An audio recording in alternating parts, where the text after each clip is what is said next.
So I want to welcome everyone here to today's SALT Talks Lunch and Learn. It's our half an hour. We want to touch on a topic. I usually try to isolate certain topics just so we can focus on it and maybe have a discussion and just get to the specifics of that one topic. And so today's is work incentives with Debi Schwartz. Many of you probably have heard of Debi or know of Debi from before. But I'll let her tell her a little bit about herself and where, her background. But she is just a world of knowledge for those who are interested in Social Security or need to have answers or questions about Social Security and especially the work incentives. So I think I still see a few people signing in, but we'll go ahead and get started, Debi. So I'm going to turn it over to Debi. And by the way, we are recording. So if you don't want to be recorded, if you can turn off your video and just stay on mute, but you'll be able to ask questions. You can raise your hand and we can put questions in the chat box too. And we'll address them as we go. So thank you and take it away, Debi. Thank you so much, Patty. And it's good to talk to all of you today.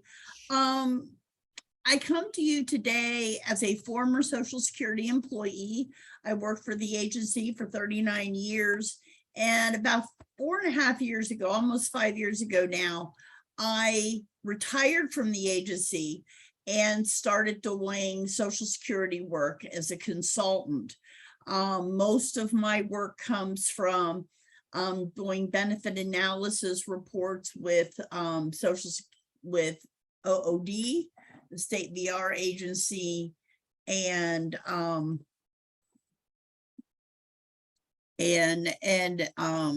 helping parents either file for their child's disability benefits or things like that. But my primary funding stream is OOD. I'm also the parent of 2 adult sons with disabilities.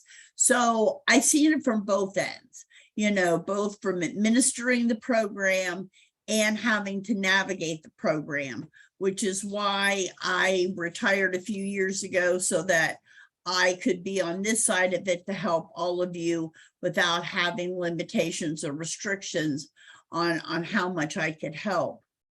A lot to cover in 30 minutes today. So the cheat sheets that I've provided for you give you all of the information you will need in order to have backup for this.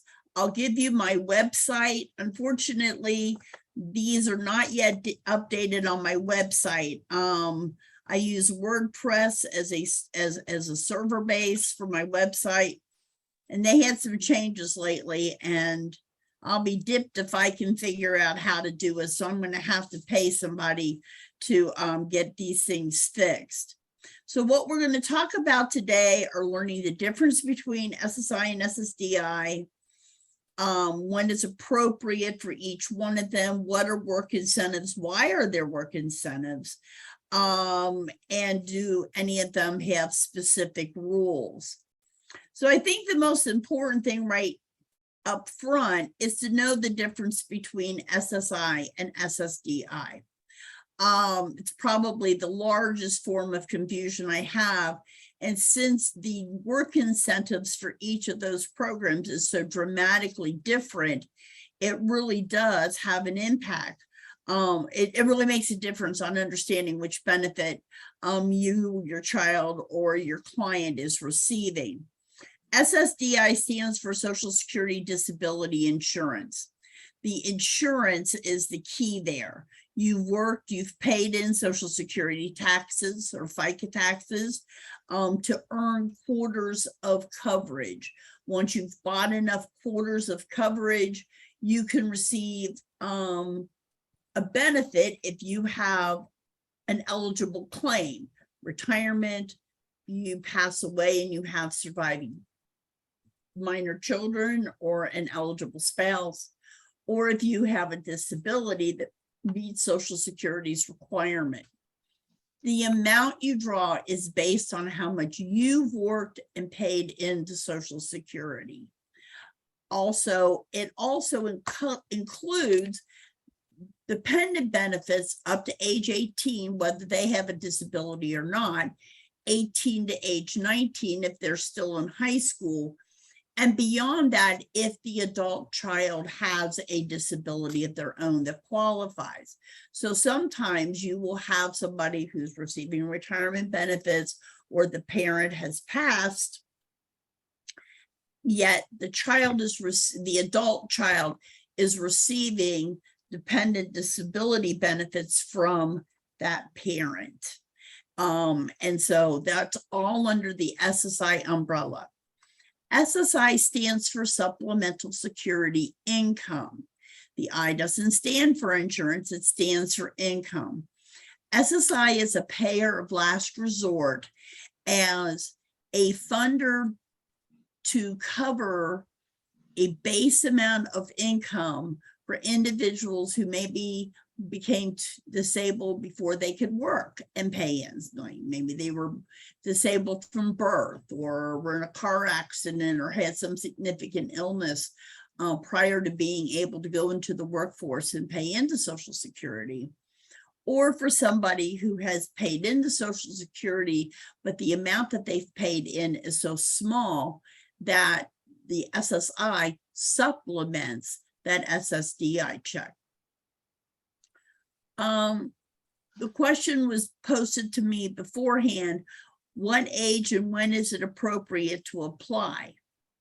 For SSDI, if the person has never worked and paid into Social Security, the only time you would look at it is if you have a dependent child who is receiving benefits off of an eligible worker. So the worker has passed or is receiving retirement benefits or disability benefits themselves, and they have a disability. Once they're 18, it can be changed to, it can be changed in order to give them that disability benefit. So age 18 would be if you're looking at dependency benefits on the SSDI side. On the SSI side, parent income counts up till age 18 if that child is in the household. So, you know, my suggestion would be that if you're not sure whether or not you meet the income requirements, you can call Social Security's toll-free number and say, I have a child with a disability that's under 18. There's 2 parents in the household. These are the number of other children we have in the household. Are we eligible based on our income? A lot of times I find mom and dad's income is too much for the child to be eligible under age 18. But at age 18, parents' income no longer counts. And so that would be a good time to file that SSI disability application, because unless they have income of their own, they're going to be eligible for the SSI. With SSI, with the state of Ohio now, that automatically comes with Medicaid. So if they're approved, then they would be eligible to have that benefit. Hang on just a second. Looks like somebody from here was sending me a text message with this. Oh, I'm sorry. Okay.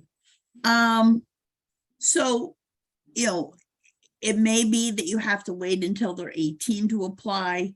However, if they're going to be in the hospital for several months, if they're staying in a facility that's not your home, I would call Social Security anyway. The question is, what are work incentives and why are work incentives offered? Social Security and SSI have 2 totally different sets of work incentives. The attachment that you've been sent, or the worksheet that says general work incentives, you'll find that it is a 2-page form with disability, Social Security disability work incentives on one side and SSI work incentives on the other side. I created this sheet years ago when I was still with the agency because it's really hard to understand, especially if you're getting a little bit from both of them, how each benefit is impacted.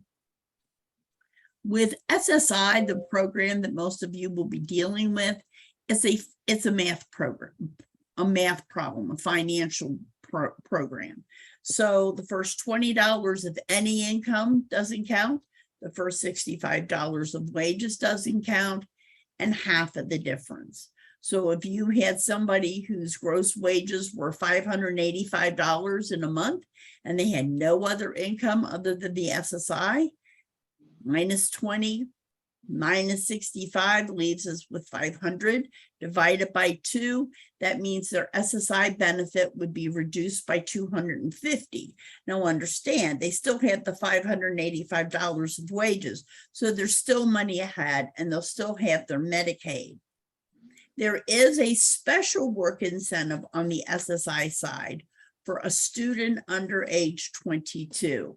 This is a really good reason to keep your child in high school and defer their diploma to age 22 and get them that work experience, because they want to encourage students to try their hand out working and making that money without mom and dad being concerned about losing the SSI benefit,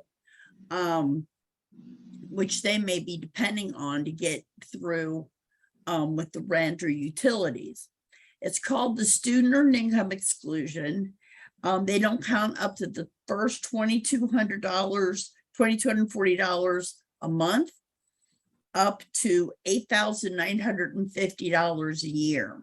So one of the handouts I've given you shows student earned income exclusion, what those limits are, and how many hours you need to be attending school or community college or another type of technical training program in order to be eligible. And then I have one that's labeled example of student earned income exclusion in action, where I literally go month by month for a year and a half and show you how an individual that's a student can work maybe closer to full-time during the summer and then part-time during the school year, and lose none or very little of their SSI check over the course of the year.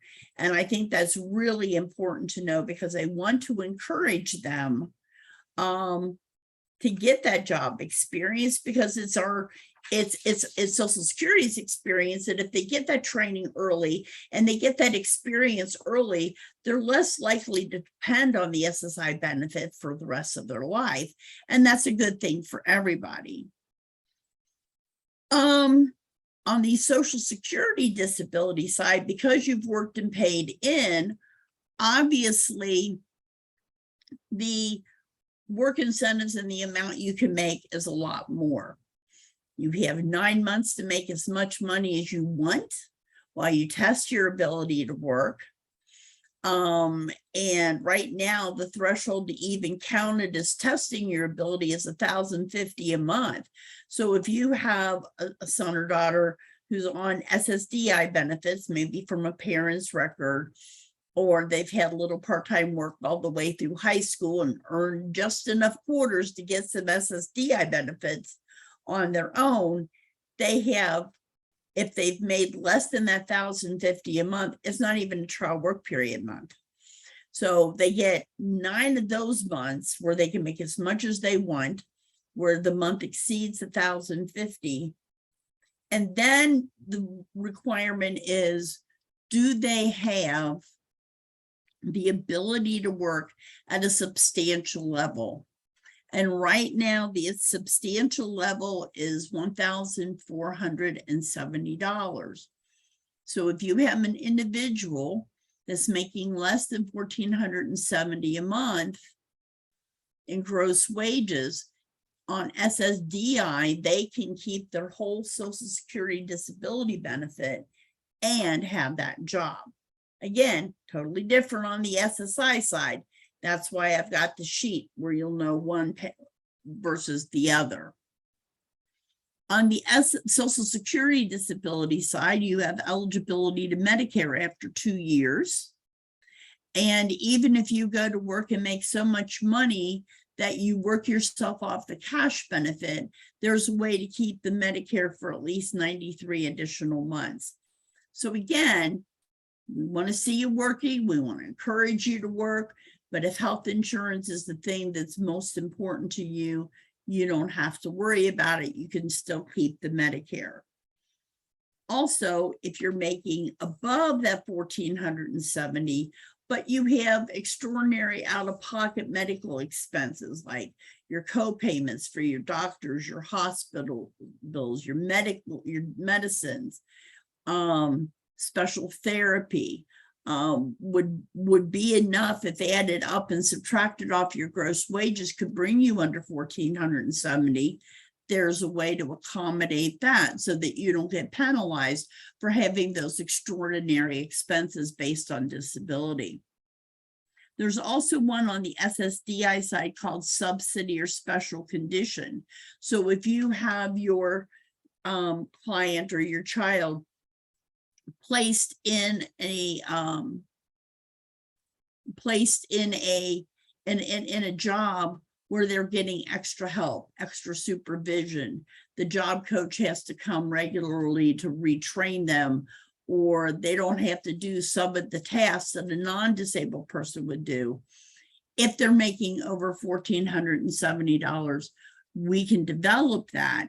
Social Security can develop that to determine if the value of that extra support, the value of that extra help, if that would be subtracted off of their gross wages, would that bring them down below 1,470? So the best thing to do is report your wages to Social Security often. If you have a My Social Security account with Social Security, once Social Security, it knows the employer and has set the employer, you can report from there. And I think that would be all that I can cover. I want to leave the last 10 minutes or so for questions. So whoever's monitoring the chat box, somebody wants to know if I can post my website. My website is getsssahelp.com. So www.getsssahelp.com. Everything is there, including the free forms. It's just the free forms don't have the 2023 amount on there, but you can look at it. You can certainly read everything else. I explain where I'm from. My email address, if you have questions that we don't get to today, is getsssahelp@gmail.com. Or there's a link off of my website at getsssahelp.com. And you can go in there and it will send that email directly to me. And I try to get back with people within, 24 hours or something, if I can, to answer the questions that you may have. Because I know everybody's situation is a little bit different. And sometimes it's hard to do generalization when we're working in a setting like this, especially when we have such a restricted amount of time. Mm-hmm. Somebody else have a question there? I haven't seen anything else. I noticed there's some in there, but.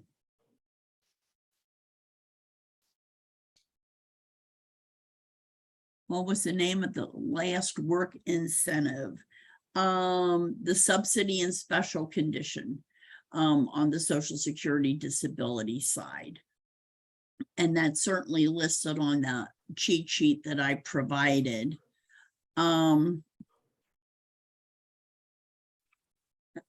Somebody had something about a 3-day or 3-year look back, but I'm at a loss. Can somebody who's monitoring the chat room? Oh, this is Marie. Okay. I have an 18-year-old who's still in high school. We were thinking of applying for SSI for her, but I was told there is a look back on her finances. So she received like a gift that was more than like a $2,000 minimum they could have is she, kind of out of luck for, and then she gifted that to someone else to kind of hold? Do we have to wait another 3 or 5 years before sending the application? Yeah, Medicaid is 5 years. SSI, I do believe, is 3 or 5 years. When you say she gifted it to somebody to hold for her. That would be me.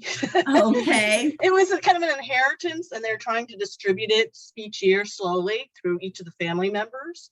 And Okay. so they put it, just she was in the division there, and then it all went to me for basically the inheritance for the family. So Okay. Does she have a stable account? she does, Put it in the stable account. but she had already given it to me. Does it matter? I don't care. Then you take it and put it in the stable account. Oh, He okay. gave it to you to put in the stable account for her. That may be a way to do it. Okay. And that's 5 years or 3 years roughly for transitioning. My understanding is it's 5 years for Medicaid. Okay. So I'm sure it's the same for Social Security, but Is there any advantage in filing now when she's 18 versus after she's 22? the advantage number one is you would establish that she had a disability prior to age 21. So that at any point, mom or dad retire, become disabled, or pass away, it locks in, shows that she has eligibility for having a disability that occurred prior to age 22. So that she can get half of your benefit. Even if she's not approved, they at least have the record. That's what you're saying. Well, I mean, she would have to be approved. I Oh, mean, basically, the idea is that she's been approved for disability benefits. Right now, the only thing she can get is SSI because she hasn't worked to pay in, and mom and dad are still alive and working and not drawing anything. My experience is by the time mom or dad pass away, retire, sometimes disability is a little different.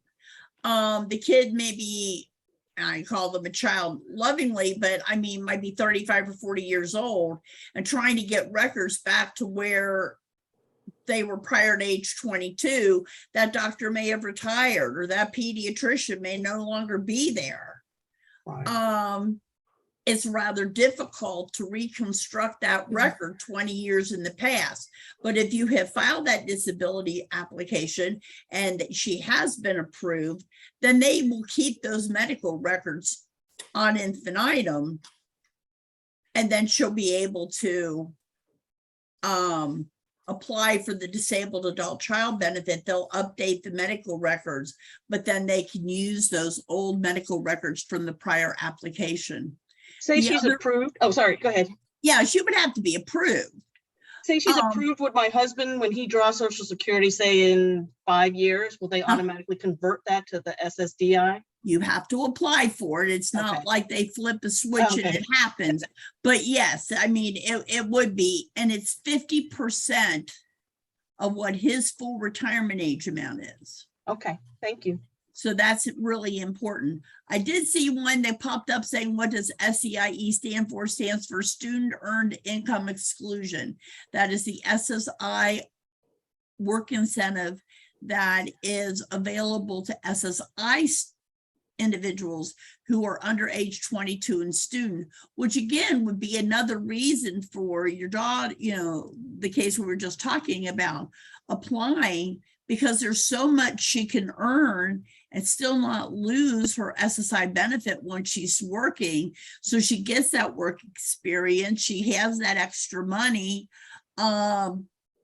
Maybe she works enough that she pays in enough that she gets Social Security disability insurance on her own SSDI record. So there are a lot of reasons why it would be important to go ahead and establish that at age 18 and not wait. Any other questions?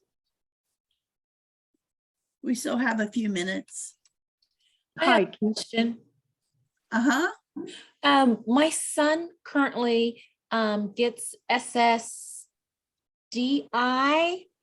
and he is working. And so you mentioned the program where he can earn more without it affecting his SSDI. What if he also gets child support? Does that factor in?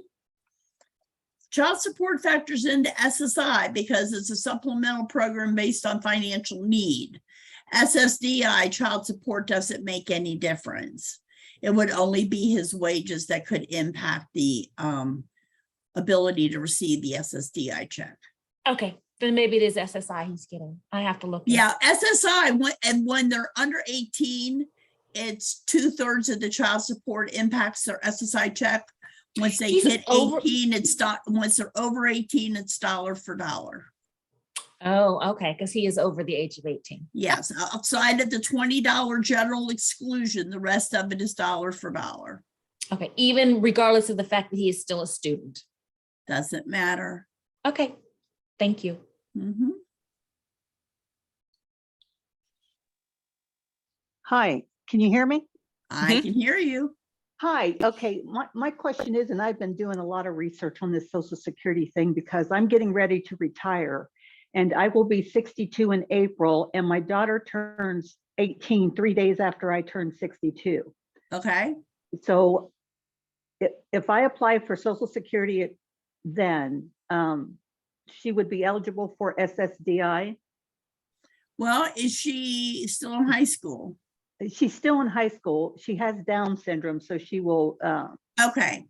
So what you'll do is you'll be filing a bunch of applications. You'll file your retirement application. You'll file a dependent application saying, yes, she's 18, but she's still in high school. So I want her paid as a dependent student. And we need to file her disability claim so that we can keep that going since she is a disabled adult child. okay, yeah, she's never got SSI because I make too much money. Right, right. So, okay, And so, depending upon how much half of your full retirement age amount is, she may or may not be eligible for SSI once you start drawing. okay, yeah, because it's 50% of my, well, whatever my full retirement, I know I love how they Right, do yours this. will be reduced for It's taking reduced, it early, correct. but hers is not. So it's 50% of what your full retirement age benefit is. Okay, so, and then okay, so it's my application, dependent application, file And then for, you'll file the disabled application. file for disability, and what was the student? Well, I mean, when she's 18, usually their check stops at 18. But Oh, if they're okay. between age 18 and 19 and still in high school, they can receive as a dependent student. And so that's basically what she'll be. The question is, do you have any children under 18? Do you have any children 18, 19 still in high school? Do you have any children older than 18 that have a disability? So they should, from those three questions, be able to identify that they need to take applications for your daughter. Okay. Oh, I love all this paperwork. I know, I'm sorry. Oh, no, no, no. I work for the government now, so I'm used to it. I just need to, okay, yeah. And that's what I was thinking. Like I said, I've been doing a lot of research on Social Security and I know I will get a reduced amount, but it says I have to apply for Social Security in order for her to get the SSDI, which I believe is more than what her SSI would be anyway.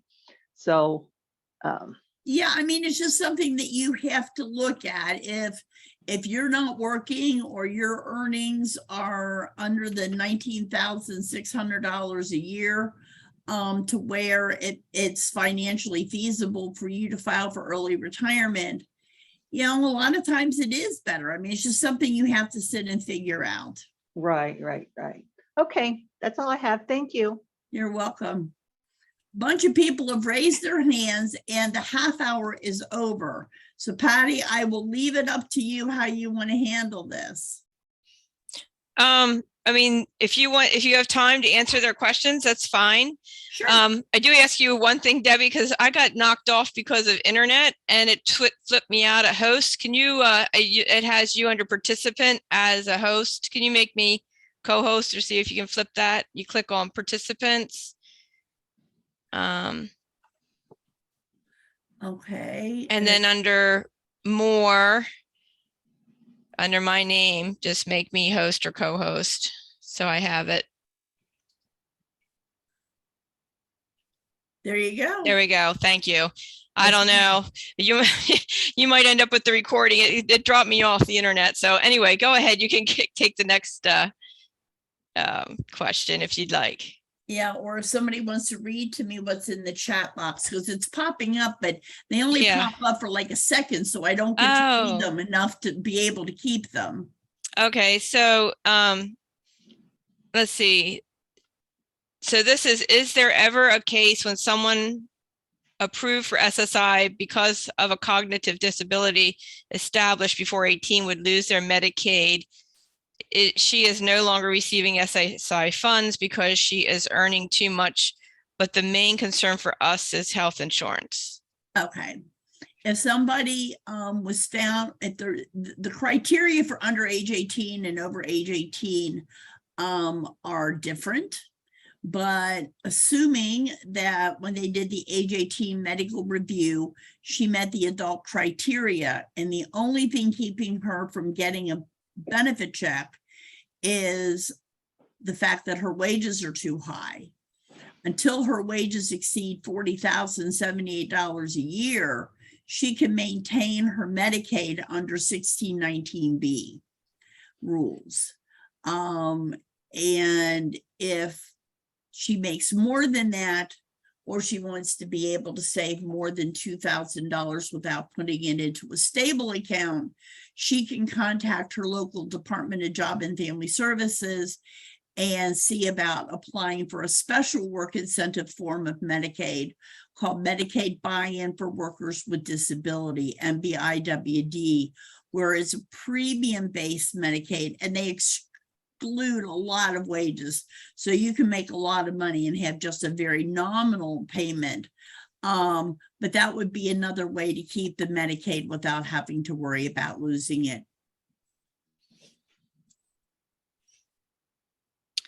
And then I think, is it Dana? Has her hand raised. Dana? Okay. Hi. Hi. My question is kind of along the same lines. So I have a son who's 18. He has a self waiver. So he has Medicaid through the self waiver. Mhm. And currently he also has my husband's insurance through work. Mhm. The husband's acts as primary and then the Medicaid acts as secondary. We've Correct. applied for Social Security, but I was wondering, is there a time, like an age limit, where he would be taken off of my husband's insurance? And then would he just stay with the waiver for the rest of his life, or does it switch to Social Security? Are they all the same, different? How Okay. does that work? Big package there. The first question is, can he stay on your husband's disability? Depends on your husband's employer. Oh, okay. I have, like, for example, I have a son who's 33, but my employer let me keep him on. I have some clients that I've worked with where they're told that their child, because of their disability, can continue receiving health insurance under them as long as they are actively employed, but they cannot carry it into retirement. And then I have some that say they can carry them on past 26 regardless, because of their disability, even into retirement. So that would be something where he would have to get in touch with his HR department or the insurance company and see what their policy is. And apparently it's up to them to decide. So that was the first part of the question. Is there ever a time he would just be on the Medicaid? If your husband's employer won't carry him, then he would access his Medicaid through the waiver and through the regular Medicaid system. If he goes on to Social Security benefits on your husband's record at some point, receives SSDI as a disabled dependent adult, after 2 years, he's qualified for Medicare. So then Medicare would kick in before the Medicaid. So like in my son's case, Medicare is primary. My health insurance that I took into retirement is secondary. And Medicaid is the payer of last resort if there's anything left over. Okay, that's really interesting. Oh, yes, it's really fun because every year Medicare assigns them a new Part D prescription cover insurance. So I'm having to run and take new cards to all of the different places so that I can get it done. But yeah, and so, I mean, the doctor's offices figure it all out. All I know is that I almost never see a bill. I have one prescription that I pay $2 and change on. So I figure I can live with that. Okay, and typically, if the employer does not cover your child with a disability into adulthood, is age 26 the current cutoff? 26 is the cutoff under the Affordable Care Act. So that's written into law. It's whether or not they will continue them past age 26 due to their disability, that it's up to them. Okay. Thank you. Mhm. And I think Sonia, do you have a question, or you still raised from before? I have another question. Okay. So you mentioned the student income exclusion. Is there any exceptions to being able to participate in that? You have to be on SSI. Yes, You have to be a student. yes. And I've given you the rules for that. But it's basically if they're in school for at least 12 hours a week in high school, Mhm. a college or a university for at least 8 hours a week, or in a training course to prepare for employment of at least 12 hours a week. Okay, So so there's that, employment, and they have to be under 22 and not married. okay, so does the work have to be up to 12 hours? Or is it, I mean, a minimum of 12 hours or up to 12 hours? No, it's the schooling. Oh, I'm sorry, the schooling. Okay. Yeah. All right. So, like sometimes you'll have like, especially in the last couple of years, like Project Search, some of those, or Project Life. I don't know. There's a whole bunch of different programs out there, but maybe they go to classes or instruction, or maybe they go to the vocational school for 4 hours a day, 5 days a week. And then they have a part-time job in the community that reinforces what they're doing in school. That would work as long as they've got 12 hours a week that they're attending school. Okay. Thank you. You're welcome. And I hope everybody could see it. I posted it again, the Google Salt Drive. I have the links, or the link to the handouts that Debbie was referring to there. There is another one, a quick follow-up from Dana's question. How do you decide which insurance is primary, Medicaid versus the parents? Medicaid is always last, so that makes it easy. And so if they only have one other insurance, then it would be, from the parent record, then Medicaid. Medicaid is always the payer of last resort. The Medicare, but if they have Medicare, when I was actively employed and my son was covered under my insurance, I was actively employed. So my insurance was primary. When I retired and carried that insurance into retirement, then Medicare became primary and mine became secondary. And then Medicaid is the payer of last resort. So it's the third payer. So active employment is how Medicare makes the decision on who's going to pay first, and SSI will always be the last payer. Or I mean, Medicaid will always be the last payer. And there's another, what's the difference between Medicaid and Medicare? Medicare is the red, white, and blue card that folks who were hit 65 get, or you can get it after you've been on disability benefits for at least 2 years. It's based on having somebody who's worked and paid into Social Security, and you can be a millionaire and have billions in the bank and still be eligible for it. Medicaid is a program of financial need. So that's why the $2,000 cap, that's why there are income restrictions and things like that. All right. I think that takes care of all the questions I see. Follow up on that last point real quick. Do Mhm. they basically provide the same coverage and care? Medicaid and Medicare? Medicare pays 80% of the approved amount after nominal deductibles or copays. Medicaid usually picks up the tab, and the provider, if they're a Medicaid provider, writes off the balance.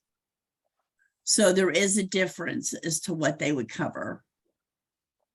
But I mean, the great benefit of Medicare, unless you go into an HMO plan, if you just have standard Medicare, or you have a fee for service as a backup, if you're traveling and you get sick, I mean, sometimes Medicaid will pay an emergency room visit out of state, but normally like a sore throat or something like that may not be covered, whereas the Medicare will, because they're Medicaid is state specific, where Medicare is national.